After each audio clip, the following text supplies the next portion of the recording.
नए नए गाने को देखने एवं सुनने के लिए हमारे YouTube चैनल डहरिया म्यूजिक को लाइक, शेयर, सब्सक्राइब जरूर करें। धन्यवाद।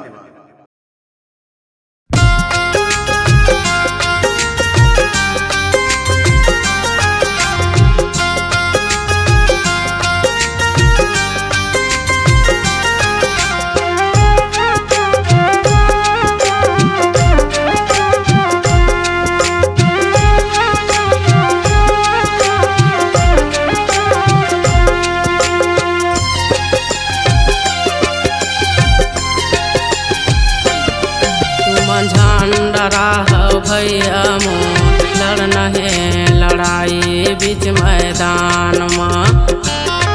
तुम झंडा हो भैया मोर लड़ना है लड़ाई बीच मैदान में। तुम झंडा हो भैया मोर लड़ना है लड़ाई बीच मैदान में। भारत माता के बच्चा सतनामी बेटा सच्चाया अपन बात के पक्काया छाती वाला धक्काड़ा। भारत माता के बच्चा सतनामी बेटा सच्चाया अपन बात के पक्काया छाती वाला धक्काड़ा। तुम झंडा हो भैया मोर लड़ना है लड़ाई बीच मैदान में। तुम झंडा हो भैया मोर लड़ना है लड़ाई बीच मैदान में।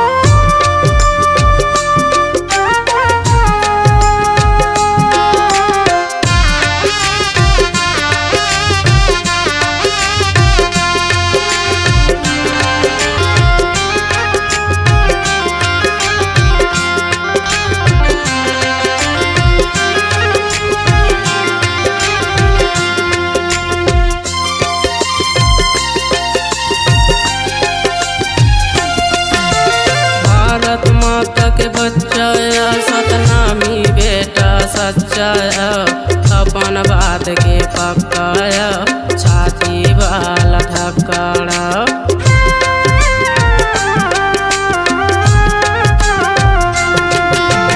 भारत माता के बच्चा सतनामी बेटा सच्चाया अपन बात के पक्काया छाती वाला धक्काड़ा। तुम झंडा हो भैया मोर लड़ना है लड़ाई बीच मैदान में। तुम झंडा हो भैया मोर लड़ना है लड़ाई बीच मैदान में।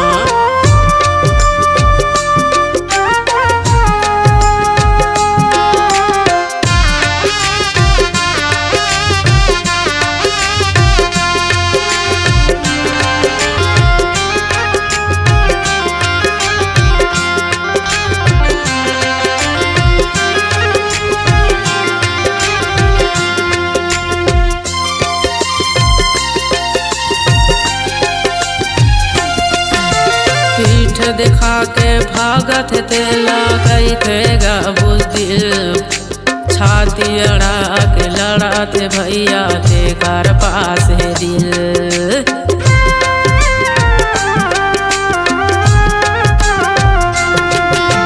पीठ दिखा के भागत थे लगई थे बुद्धिल छाती अड़ा के लड़ाते भैया थे घर पास है दिल।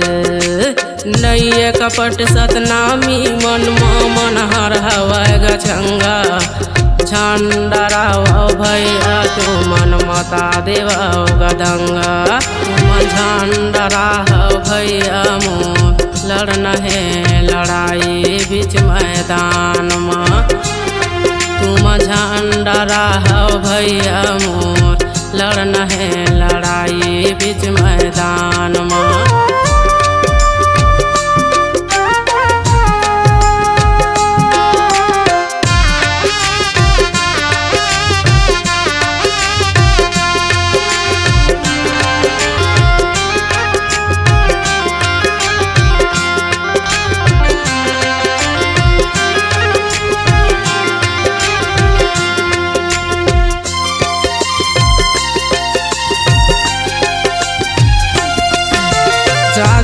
पाती के मिलन नहीं है चलत गा जुदाई।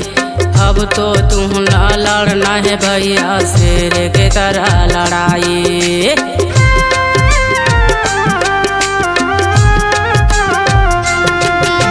जाति पाति के मिलन नहीं है चलत गा जुदाई। अब तो तू ना लड़ना है भैया शेर के तरह लड़ाई। तुम झंडा हो भैया मुँह लड़ना है लड़ाई बीच मैदान में। तुम झंडा हो भैया मुँह लड़ना है लड़ाई बीच मैदान में।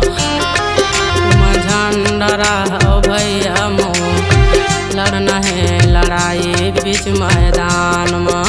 भारत माता के बच्चा सतनामी बेटा सच्चाया अपन बात के पक्काया छाती वाला धक्काड़ा। भारत माता के बच्चा सतनामी बेटा सच्चाया अपन बात के पक्काया छाती वाला धक्काड़ा। तुम झंडा हो भैया मुँह लड़ना है लड़ाई बीच मैदान में।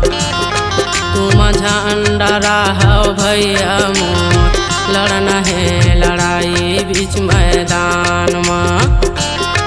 तुम झंडा हो भैया मुँह लड़ना है लड़ाई बीच मैदान में।